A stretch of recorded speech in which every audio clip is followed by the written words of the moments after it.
Hi, and welcome again to Mahopanishad or Mahopanishad. We are into the part 5 of the text movie. We also happen to be on the chapter 5. So, continuing. At the very outset, purify the disciple through excellence, such as mind's tranquility, restraint of sense organs, etc. Next, impart to him the teaching that all this world is Brahman, namely, the purified Tao. One who teaches an ignoramus or half-awakened disciple that all this is Brahman will in effect plunge him in an endless series of hells. But a disciple whose intellect has been well awakened, whose craving for objective enjoyments has been extinguished, and who is free from all expectations, is rid of all impurities born of nations. The wise teacher may instruct him. The tainted egoism as determiner is called intellect, which, imagining forms, becomes the base for cogitation. With its profuse imaginings, the mind slowly is transmuted into sense organs. The wise deem the body with its hand and feet nothing but the senses. Thus, indeed, in stages descends the jiva, bound by the cords of imaginings and impressions, and encompassed by a multitude of sufferings. The potent spirit, thus degenerating into dense egoism, passes voluntarily into bondage as a silkworm in its cocoon, and, like a lion in chains, becomes totally dependent, finding itself within a net of its own imaginings and nothing more. Sometimes it operates as mind, sometimes as intellect, sometimes as cognition, sometimes as pure action. Sometimes it is egoism, and sometimes it is held to be what is thought. Sometimes it is called Prakriti, and sometimes it is held to be Maya. Sometimes it is designated a flaw, and sometimes referred to as action. Sometimes it is proclaimed as bondage, and sometimes accounted the eightfold case. Sometimes it is said to be avidya, and sometimes it is identified with desire. Bearing within itself as its seeds the fig tree, this entire empirical sphere that fashions the cords of cravings, the jiva, is verily a tree sans fruits.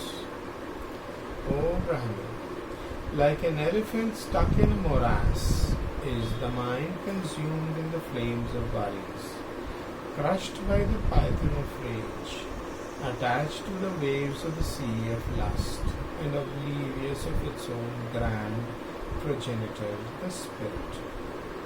Rescue it.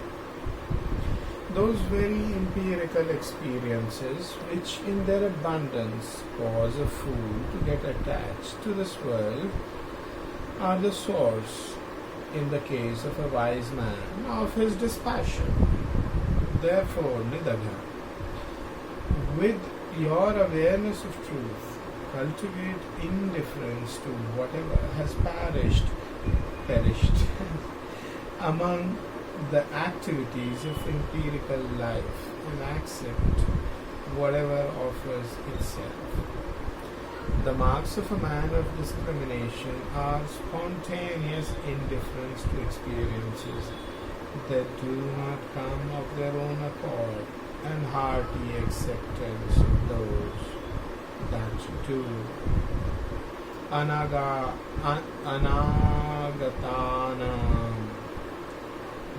yoganam vanchanam krittimam agatanam cha sambhog iti pandita lakshanam. Those men who know this world as well as what is beyond conform to all things. They neither shun nor seek the ways of the world.